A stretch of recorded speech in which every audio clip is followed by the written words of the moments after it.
Rarest! Nintendo Switch consoles. What's up guys, Stan from RandomTens here, and considering it's been almost 5 years since my last episode of the Rarest, and with Nintendo's recent announcement of the Switch OLED hitting store shelves this fall, it felt like a perfect time to restart this series and take a look at the rarest Nintendo Switch systems released so far. Launched in March of 2017, the Switch has become yet another cornerstone of Nintendo's console library. And with more than 587 million software units sold and nearly 85 million systems purchased, it's safe to say that this hybrid device has had a major impact on the gaming landscape as we know it. But among the multiple incarnations and multicolored joycons, have you ever wondered what the rarest and most expensive Switch consoles are? And are there any systems so obscure that most people don't even know they exist? Well, snap your fingers and undock your expectations because today we're looking at the rarest Nintendo Switch systems released so far.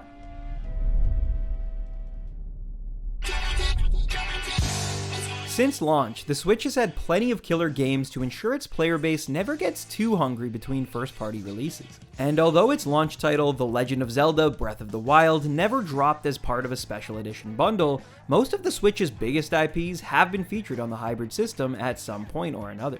In fact, so many of these AAA titles released as part of a bundle that I've decided to lump some of the more common ones together for the first spot on our showcase. These include Splatoon 2, Let's Go Pikachu and Eevee, Super Smash Bros. Ultimate, Super Mario Odyssey, Monster Hunter Rise, Fortnite Wildcat, and my personal favorite, the Animal Crossing New Horizons bundle, which is perfectly bathed in pastel colors for a refreshing look.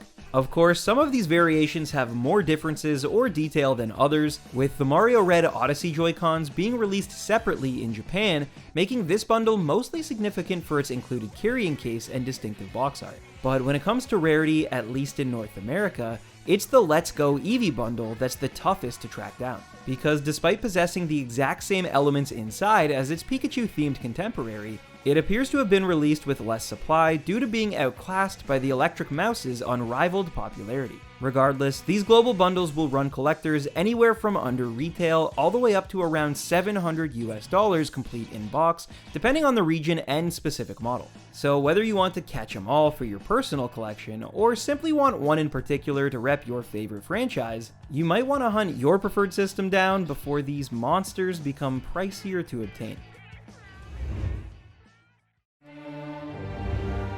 Now that the global bundles are out of the way, we're able to refine our tastes a little more. And narrowing our search to the land of the rising sun produces some of the best Switches manufactured so far. Whether you like all things Disney or fantastic RPGs, Japan has got you covered with a variety of exclusive bundles that feature some of the most detailed and colorful consoles yet. Now, it's worth mentioning that like North America, Europe, and Australia, there are countless bundles such as the Yodobashi Camera, Joshin Anniversary, and even Fortnite packs that, while being variants and extremely rare in their own right, are more of a cosmetic change rather than being hardware related, which is what I'll be focusing on throughout this particular showcase. So if you don't see one of your favorite Mario spin-off Switch variations, please don't freak out, as this series typically doesn't track that sort of thing. However, this series is 100% made to show off gorgeous collectibles, and both the Disney Tsum Tsum Festival and Dragon Quest XI's Roto consoles fit that description to a T. The former, released in the fall of 2019, boasts a hot pink and purple color scheme,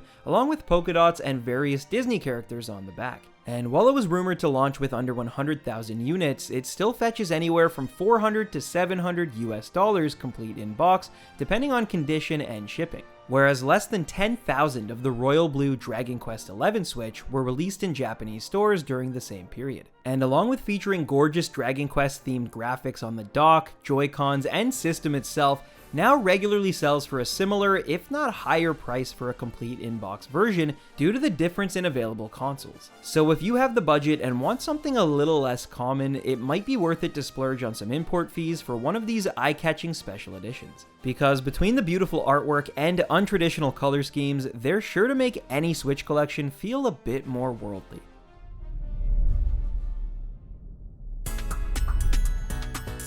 Despite having lots in common, especially when it comes to getting their hands on the impossible, there still seems to be disparity and even at times animosity between gaming collectors and hypebeasts, at least here in the West. Sure, once in a while someone like Travis Scott will come along and do a collaboration with PlayStation, but when it comes to Nintendo, most fans are happy to let their collections do the talking for them. However, in Shibuya, during the release of Pokemon Sword and Shield, Hiroshi Fujiwara and his brand Fragment Design aspired to connect the two groups by releasing an entire capsule of products dedicated to the Pokemon franchise dubbed Thunderbolt Project Japan. And among the many hoodies, t-shirts, hats, and even rugs, the label also created somewhere between 500 to 1,000 limited edition Thunderbolt Project Switches. Now, upon first glance, these black and gray systems adorned with the collab's signature double Thunderbolt logo may seem like any old factory Switch with a few minor differences. However, these systems were an official Nintendo release, and along with the jet black box, limited edition carrying case, and special edition Thunderbolt joycons, actually boast a slightly darker paint job than the aforementioned default black console. And whether it's these small details, limited supply, or being associated with the coveted Fragment brand, these Shibuya-based Switches now sell for anywhere between $1,000 to $3,000 complete in box, depending on the condition and additional costs. But be warned, just like most fashion products, these hyped up consoles can sometimes be faked. So if you decide to capture one for yourself, make sure it's no rep. You guys would kill me if I didn't talk about any number of these next few systems, but given what goes into getting one, many of you will likely never see one in your lifetime. And that's because we're talking about all of the Switches that were won through contests or giveaways, and in most cases weren't even officially sanctioned by Nintendo. There are far too many of these unofficial Switches to name in this 10-minute video, but a few of my personal favorites are Wolfenstein 2, Xenoblade Chronicles, which takes on the appearance of Shulk's trusted Minato, and this insane French Link's Awakening console by Micromania, where the dock is an actual toy model of the Windfish's egg. Of course, most of these have never appeared in the wild and were released as one-off lottery prizes, which makes gauging prices incredibly hard. But in my uneducated estimate, in order to purchase one of these legendary Switches, you'd likely either need more than $1,000 or an insane amount of luck, especially for something complete in box, if they even came in one. But hey, if you manage to snag one of these lottery Switches from either some sort of online giveaway or somewhere in the wild, then please let me know in the comments down below. And feel free to share pictures in my Discord, because I think I speak for everyone watching when I say I'd really love to see a piece of Nintendo history in all of its customized glory.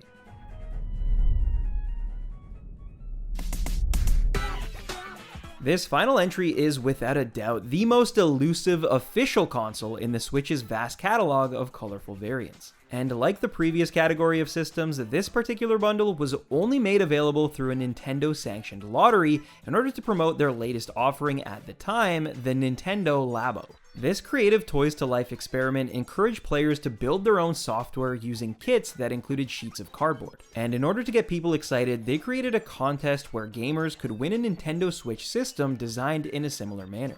Players from around the world could enter to win a chance at this cardboard-themed console. However, in the end, only 10 were made available, with some entrants winning a pair of separate Labo-themed joycons in the process. Because of the limited amount of systems given out, it's unclear how much one of these special edition prizes would sell for on the secondhand market. However, given its unique appearance and extreme rarity, it's almost guaranteed that a handful of diehard Switch or Nintendo collectors would pay top dollar.